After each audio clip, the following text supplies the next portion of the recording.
నమస్తే, welcome to hit TV. నేను Naresh. Go back Marwadi అనే నినాదం బయటకు వచ్చింది. దీనిపైన తెలంగాణ శామైన వ్యక్తి ఈ నినాదానికి సపోర్ట్గా మద్దతుగా ఉండడం, మరోవైపు టాస్క్ ఫోర్స్ పోలీసులు ఆయనను పిలిచి విచారించారు. మరోవైపు మాధవీలత అపోజ్ చేస్తుంది, నువ్వు ఎవరు అసలుకి గో బ్యాక్ మార్వడి అనడానికి, ఎంతమంది రోహింగ్యాలు వస్తున్నారు కదా, అప్పుడు ఏం చేస్తున్నాను మాట్లాడదాం. ఇదే అంశం హిట్ టీవీ స్టూడియోలో కృష్ణకుమారి గారు ఉన్నారు, మాట్లాడదాం. మేడం, గో బ్యాక్ మార్వడి అనే ఒక నినాదం బయటకు వచ్చింది, చాలా వరకు వైరల్ అయింది, చాలా మంది మద్దతు ఇచ్చినారు తెలంగాణ సమాజం కూడా. మరోవైపు బీజేపీ నాయకురాలు మాధవీలత అసలు నువ్వు కూడా అనడానికి అనే విధంగా ఆమె మాట్లాడడం, దురుసుగా మాట్లాడింది. ఏమంటారు మేడం?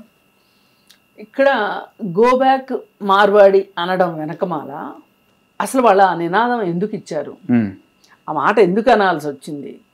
అసలు కొన్ని ఏరియాల్లో మార్వాడీలు తమ పెత్తందారి స్వభావాన్ని ఎట్లా చూపిస్తున్నారు, వాళ్ళ వ్యాపార మనస్తత్వాన్ని ఎలా చూపిస్తున్నారు అనేది ఖచ్చితంగా ఆలోచించాలి ప్రతి ఒక్కళ్ళు. ఆ మార్వాడి వాళ్ళు ఎవరైతే ఉన్నారో, గుజరాత్ నుంచి వచ్చిన మార్వాడీలు కావచ్చు, రాజస్థాన్ నుంచి వచ్చిన మార్వాడీలు కావచ్చు, అసలు మార్వాడీలకు ఉన్న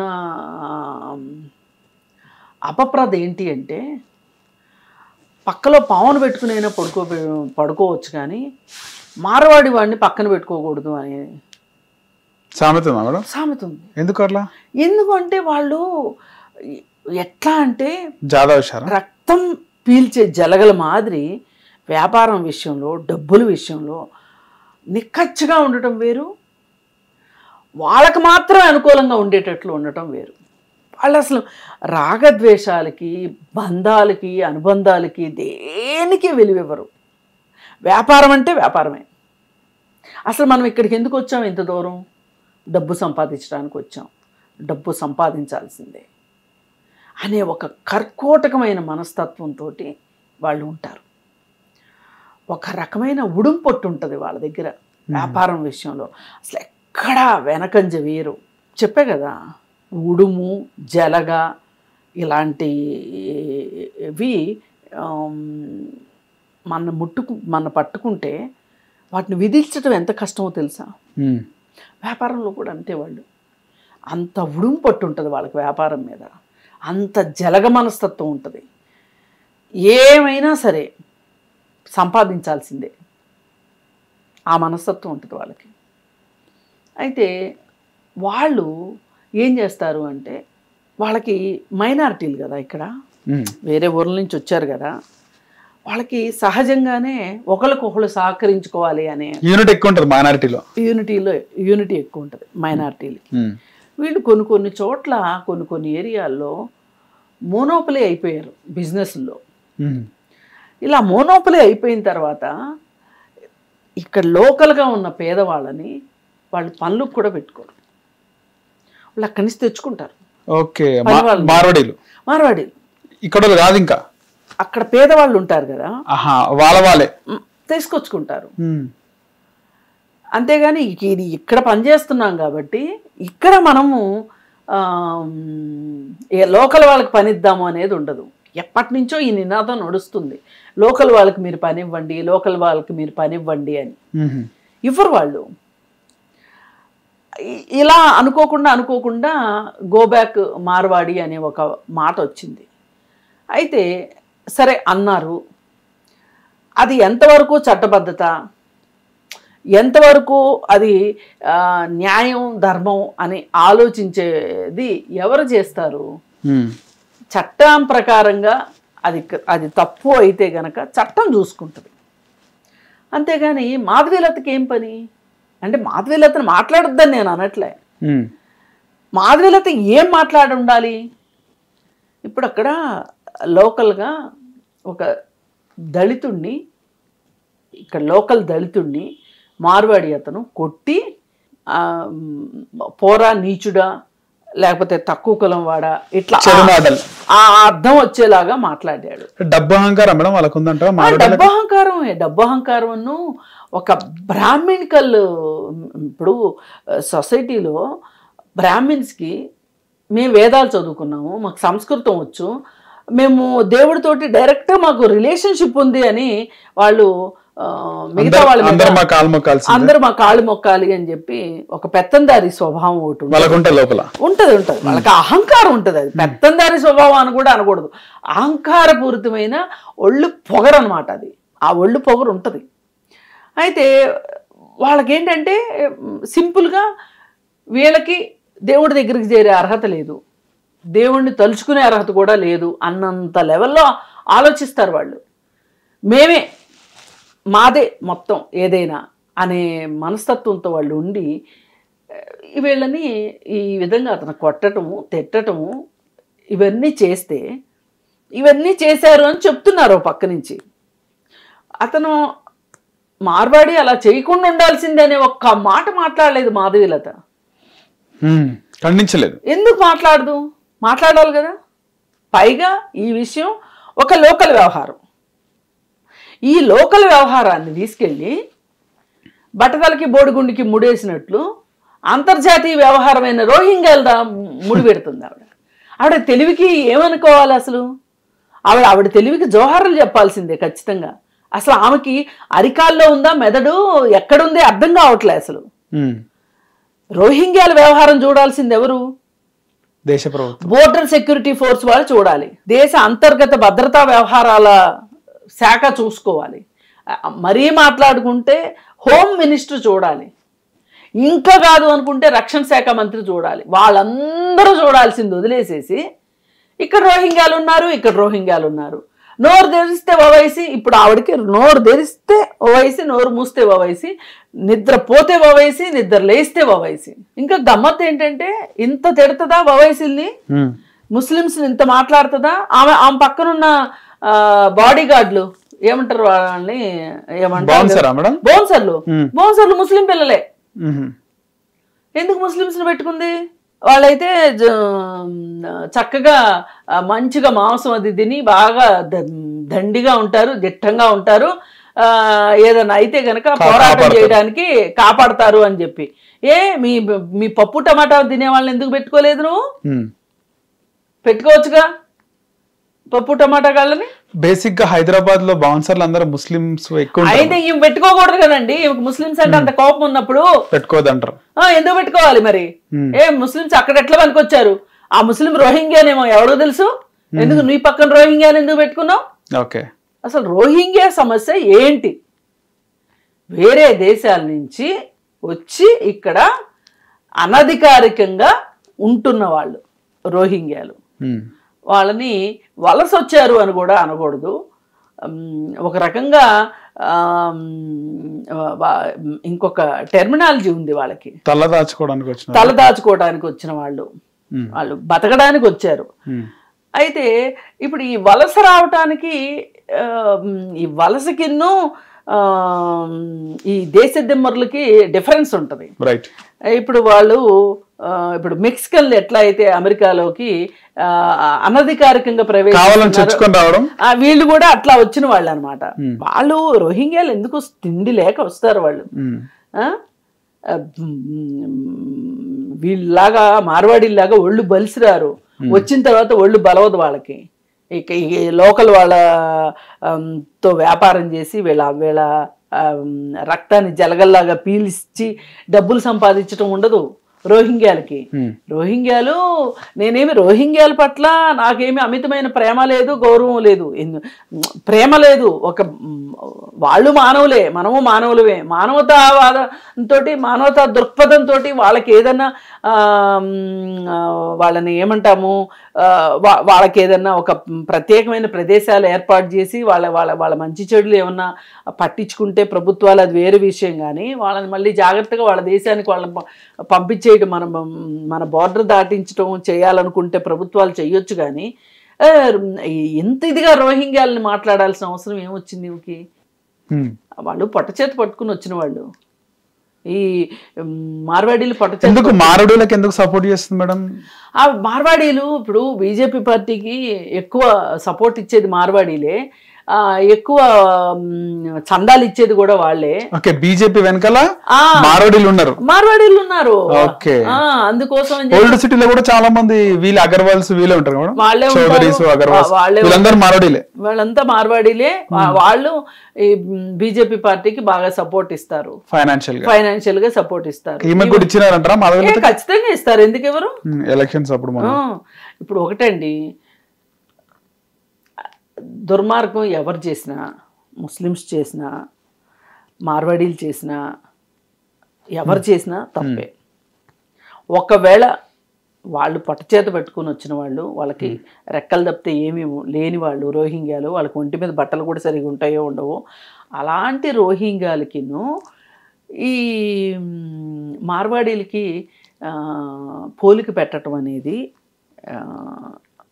ఏమనాలి, అసలు ఆమె విఘ్నతకే వదిలేద్దాం మనం. ఆమెకు అసలు విఘ్నత అంటూ ఉంటే ఓకే, ఎందుకు ఆమెకు అసలు మార్వాడీలు అంటే మీరు అడిగినట్టే చెప్దాం, ఎందుకు అంత ఇది, ఎందుకు అసలు ఎందుకు మాట్లాడితే ఓవైసీ అని మాట్లాడుతుంది ఎందుకు ఆవిడ, అంత అవసరం లేదు కదా.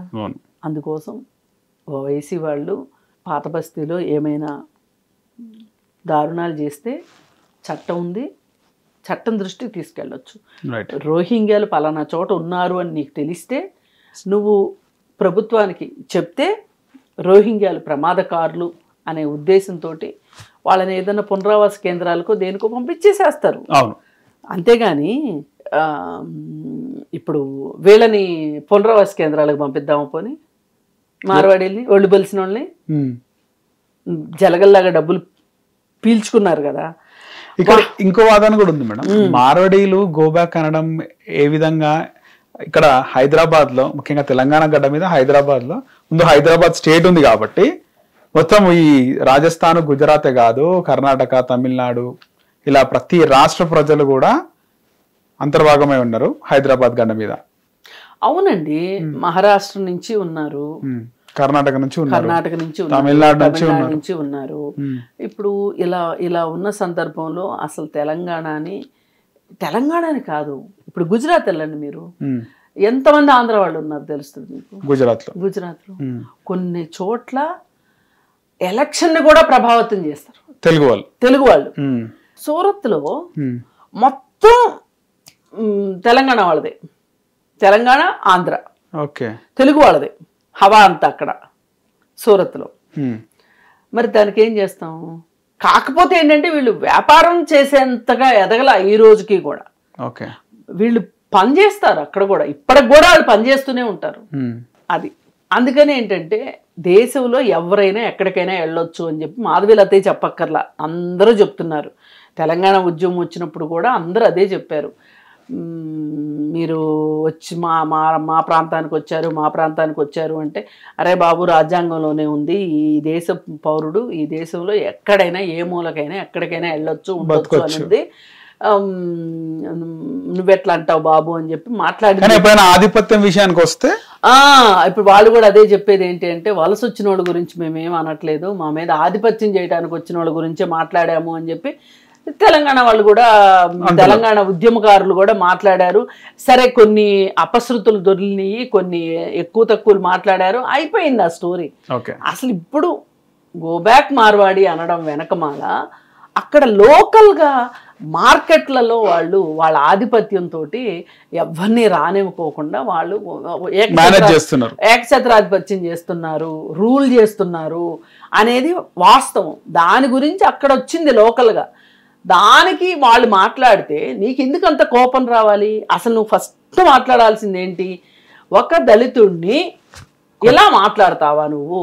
అతను ఆ దళితుడిని అలా మాట్లాడినది లోకల్ వాడైనా కావచ్చు, మార్వాడి అయినా కావచ్చు, ఎవరన్నా కావచ్చు, ఆ కాల్లో భాష కూడా సరిగా వస్తలేదు. ఇంకా ఇప్పుడు వాళ్ళు ఏమంటున్నారంటే, ఇక లోకల్ వాళ్ళు హిందీ నేర్చుకోవాలంట. నువ్వు ఇక్కడికి వచ్చావు, నువ్వు తెలుగు నేర్చుకో. ఎందుకు రాదు మేడం? ఇన్ని రోజులు తెలుగు వాళ్ళతో ఉంటారు, మాట్లాడతారు, ఆ తెలుగు స్పష్టంగా కాకపోయినా కూడా పలకడం ఎందుకు రాదు సరిగా? కాదు, వాళ్ళు కావాలని నటిస్తారు, వాళ్ళకి వచ్చు, మొత్తం అర్థమవుతుంది. వీళ్ళని లోకల్ వాళ్ళని బకరాలు చేయడానికి భాష రానట్టుగా యాక్షన్ చేస్తారు వాళ్ళు. ఎందుకు రాదండి? ఇన్ని సంవత్సరాలు ఉంటే భాష రాదు. అసలు పైగా బీహార్ వాడు ఇక్కడికి వచ్చాడు అనుకోండి, ఇక్కడ పని చేయడానికి వచ్చాడు అనుకోండి, నేర్చుకోవాలి తెలుగు. అసలు ఇప్పుడు లోకల్గా ఉన్న వాళ్ళకి హిందీ అవసరమా? లోకల్ భాష రాని ఇక్కడ పనిచేయడానికి వచ్చిన నాన్ లోకల్కి తెలుగు అవసరమా? వాళ్ళకే తెలుగు అవసరం. వాళ్ళకే తెలుగు అవసరం. మన వాళ్ళు హిందీ మాట్లాడతారు ఫస్ట్. అదే కదా అతి తెలివితేటలు. అతి తెలివితేటలు ఇదే కదా. తమిళనాడులో అట్లున్నది కదా మేడం? తమిళనాడులో తమిళ్ నేర్చుకుంటారు, తెలుగు మాట్లాడతారు. అంటే భాషకు ప్రాధాన్యం ఇస్తారు. వాళ్ళు ఇద్దరు తమిళియన్స్ కలిశారు అంటే వాళ్ళు ఇంగ్లీష్ లో మాట్లాడుకోరు, తమిళ్లోనే మాట్లాడుకుంటారు. ఇద్దరు ఇంగ్లీష్ వాళ్ళు ఇంగ్లీష్ లోనే మాట్లాడుకుంటారు, ఇద్దరు హిందీ వాళ్ళు హిందీలోనే మాట్లాడతారు, ఇద్దరు తెలుగు వాళ్ళు మటు ఖచ్చితంగా ఇంగ్లీష్ లోనో ఏదో వేరే ఇంగ్లీష్ లో మాట్లాడతారు. ఎందుకలా? మనకి ఒక వ్యామోహం ఉంది ఇంగ్లీష్ అంటే. సరే అది పెద్ద విషయం కాదనుకోండి. ఇక్కడ టాపిక్ ఏంటి అంటే వాళ్ళు ఇక్కడ వ్యాపారం చేస్తున్నారు కాబట్టి, తెలుగు వాళ్ళతో వ్యాపారం చేస్తున్నారు కాబట్టి వాళ్ళు తెలుగు విధిగా నేర్చుకోవాలి. బీహార్ వాళ్ళు వచ్చారంటే వాళ్ళు తెలుగు నేర్చుకోవాలి, కానీ వాళ్ళు నేర్చుకోరు. వాళ్ళకి హిందీ సూపర్ లాంగ్వేజ్ అనుకుంటారు వాళ్ళు. అంటే అంత తెలిసి కూడా కాదు వాళ్ళు. వాళ్ళకి అసలు నేర్చుకునే కెపాసిటీస్ క్యాపబిలిటీస్ కొంతమందికి ఉండవు. పాపం వాళ్ళ గురించి మనం మాట్లాడడానికి లేదు. కానీ అయినా తెలుగు వచ్చి కూడా తెలుగు మాట్లాడరు వాళ్ళు. అంటే ఏంటి అంటే తెలుగు మాట్లాడడం వాళ్ళకి ఒక నామోషిలాగా ఉంటుంది. హిందీ అంటే ఏదో గొప్ప భాష అనుకుంటారు వాళ్ళు. సరే ఇక్కడ విషయం ఈవిడికి చెప్పాను కదా, బట్టతలకి బోడిగుండుకి ముడేస్తుంది మాధవీలత. అందుకని ఇప్పుడు ఈ మొత్తం వ్యవహారంలో శ్యాము పక్కకి వెళ్ళిపోయాడు, మార్వాడి పక్కకి వెళ్ళిపోయింది, గోబ్యాక్ మార్వాడి డైలాగు పక్కకి వెళ్ళిపోయింది. ఎవరు మిగిలారా బాబు అంటే మాధవీలత మిగిలింది. మాధవీలతకి అసలు బుర్ర ఉందా లేదా? మాధవీలతకి బుర్ర ఉంటే అరికాల్లో ఉందా, ఎక్కడుంది అనేది ఒకటి. ఇంత ముస్లిమ్స్ని వ్యతిరేకిస్తుంది, ముస్లిం బాడీ గార్డులను ఎందుకు పెట్టుకుంటుంది? దీనికి సమాధానం చెప్పాలి. రైట్. మరి ఇప్పుడు ఈమె హాస్పిటల్ పెట్టుకుంది. ఈ హాస్పిటల్కి అందరూ వస్తారు కదా. ఒకవేళ రోహింగ్యానే వచ్చారు అనుకుందాం, వైద్యం చేయవాను చేస్తావుగా. పైగా అసలు మోడీకి చాలా స్పెషల్ ఇంట్రెస్ట్ అంట కదా నువ్వంటే, మాధవీలత అంటే. అందుకని ఎంతమంది అడిగినా కాదని మాధవీలతకే టికెట్ ఇచ్చారంట కదా. మరి అలాంటప్పుడు మోడీకి ఎందుకు చెప్పవు నువ్వు రోహింగ్యాల గురించి? హైదరాబాద్లో రోహింగ్యాల వల్ల చాలా ఇబ్బంది అవుతుంది, శాంతి భద్రతలకు సమస్య వస్తుంది, అసలు ఇక్కడ కత్తిపోట్లు జరుగుతున్నాయి, బీహార్ గన్లన్నీ ఇక్కడే పేలుతున్నాయి, తపంచాలు మొత్తం నాడు తపంచాలన్నీ ఇక్కడే మోగుతున్నాయి, అసలు పాత బస్తీ అంతా గందరగోళంగా ఉంది, అల్లకల్లోలంగా ఉంది, మోడీజీ వచ్చే అని చెప్పి మోడీని పిలవచ్చుగా నువ్వు. ఈమెకి డైరెక్ట్ లైన్ ఉందంట మోడీతో. డైరెక్ట్ మోడీతో. మోడీకి మాధవీలతకి మధ్యలో ఎవరు అవసరం లే. ఈమె మాట్లాడుతుందంట మోడీతోటి. సో అంతలా కనెక్షన్ ఏ విధంగా అంటే ఇప్పుడు ఈమె హిందుత్వ కబుర్లు అంత ఆకర్షించినాయి ఆయనకి, మోదీని.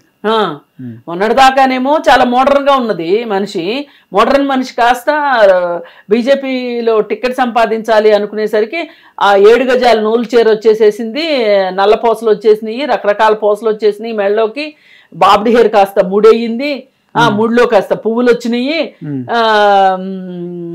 మొత్తం మేకప్ అంతా తీసేసి ప్యాకప్ చెప్పేసేసి మొత్తం పసుపు పూసుకొని నానా రకాలుగా ఆమె ఇప్పుడు భరతమాతకి ప్రతిరూపంలాగానో లేకపోతే హైందవ స్త్రీకి ప్రతిరూపంగానో మాధవీలత తయారైంది. తెలుగు మహిళ పరిపూర్ణమైన నిండు మహిళ మాధవీలతలాగా తయారైంది. అలాగే ఆ మధ్య అక్కడ ఏదో ఒక పర్ణశాల లాంటిది ఒకటి కట్టి, యాగశాల ఏదో కట్టి అక్కడ 2-3 ఆవుల్ని పెంచుకుంటా కొన్ని రోజులు కాలక్షేపం చేసింది. ఇవన్నీ ఏంటంటే ఇవన్నీ డైరెక్ట్ రిలే అవుతున్నాయి మోడీ దగ్గరికి. అయ్యేసరికి ఈమె అసలైన క్యాండిడేట్ బీజేపీకి అని చెప్పి ఈమెకి సీట్ ఇచ్చారు. కదా. ఇప్పుడు మళ్ళీ ఎలక్షన్స్ వస్తున్నాయి, మళ్ళీ ఎలక్షన్స్ వస్తే మళ్ళీ నాకు సీటు కావాలి అందుకని చెప్పి ఈమె వీలైనప్పుడల్లా అవకాశం ఉన్నప్పుడల్లా బంజారా హిల్స్ టెంపుల్ విషయంలో కావచ్చు, ఈమె ఏదో అంటారు చూడండి, నల్ల మిరియాలు తిన్న మనిషిలాగా ఈమె ఎగురుతూ ఉంది. నేను ఒకటే కోరుకునేది, ఇక్కడ యుద్ధం జరుగుతుంది, పోరాటం జరుగుతుంది, బలిసిన మార్వాడికి బలహీనులకి మధ్యలో జరుగుతుంది. ఎవరైనా మానవత్వం ఉన్నవాళ్ళు, మనుషులు అనేవాళ్ళు పేదవాళ్ళ పక్షాన ఉంటారా, డొక్కలెండిన వాడి పక్షాన ఉంటారా, లేకపోతే తెగబలిసిన మార్వాడి పక్కన ఉంటారా? ఇదే తేల్చుకోవాల్సింది. దీన్ని బట్టి అర్థమవుతుంది నువ్వు ఎవరికి న్యాయం చేద్దాం అనుకుంటున్నావు అని. ఒకవేళ సపోజ్ నువ్వు రేపు గెలిచుంటే, మొన్న కానీ గెలిచున్నట్లయితే నువ్వు ఎవరికి సపోర్ట్ ఇచ్చుండేదానివి లెక్కన, ఎవరికి సపోర్ట్ ఇచ్చుండేదానివి. అందుకని మాధవీలత లాంటి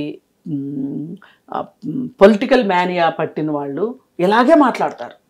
వాళ్ళకి మంచి చెడులతో సంబంధం లేదు, అన్యాయం అయిపోయిన వాళ్ళు ఎవరు, కష్టాలు పడుతుంది ఎవరు, వాళ్ళకి సంబంధం లేదు. ఒక దళితుడి ఆత్మాభిమానానికి దెబ్బ కలిగేలాగా మాట్లాడినా ఆవిడకి సంబంధం లేదు. ఆవిడకి కావాల్సింది ఏంటంటే ఆవిడ వర్గం ఏదైతే ఉందో, డబ్బులున్న వర్గం, బ్రాహ్మణ వర్గం, బీజేపీ వర్గం, అదే ఆమెకి కావాలి. అందుకోసమే ఆమె అలా మాట్లాడుతుంది.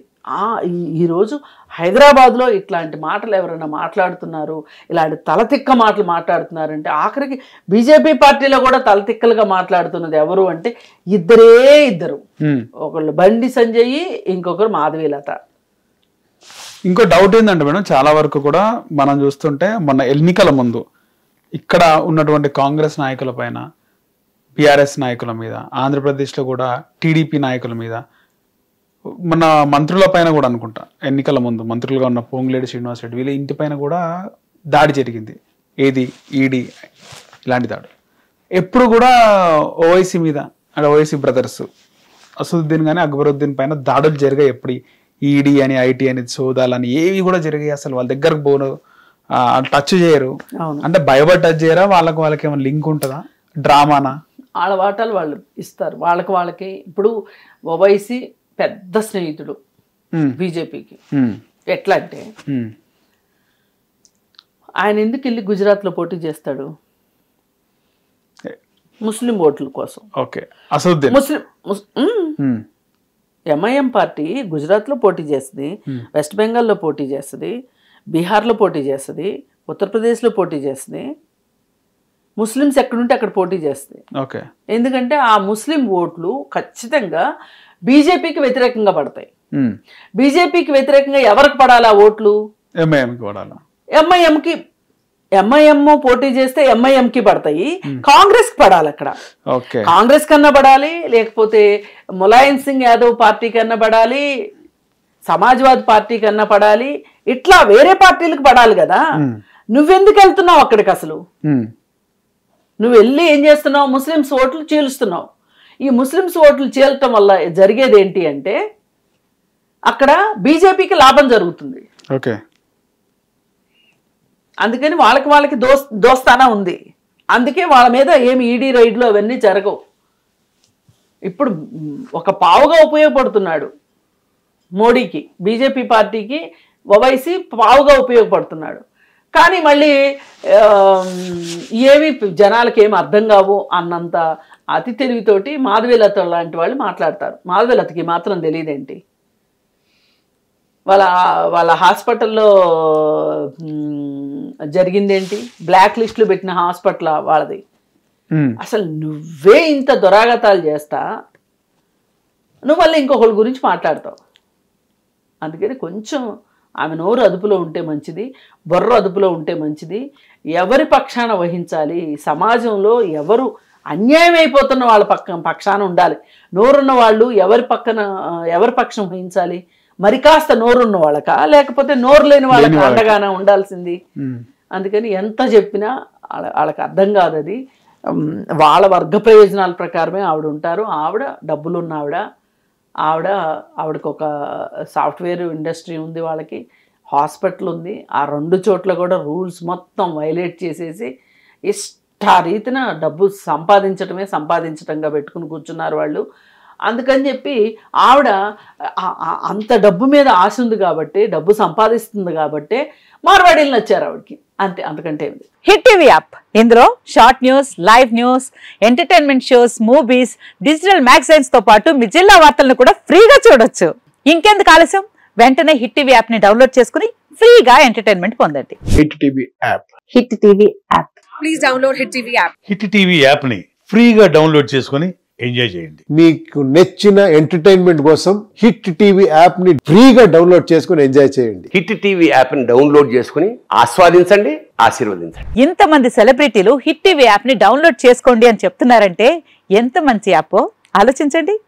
అమెరికా అమెరికా అమెరికా అమెరికాలో చదవాలనుకునే వాళ్ళకి విశ్వసనీయమైన పేరు మన శౌర్య కన్సల్టెన్సీ. UK లో 1 year masters, UK లో 1 year masters, 2 years work permit up to 5 years visa. Contact Saurya Consultancy. Contact 89851 89851.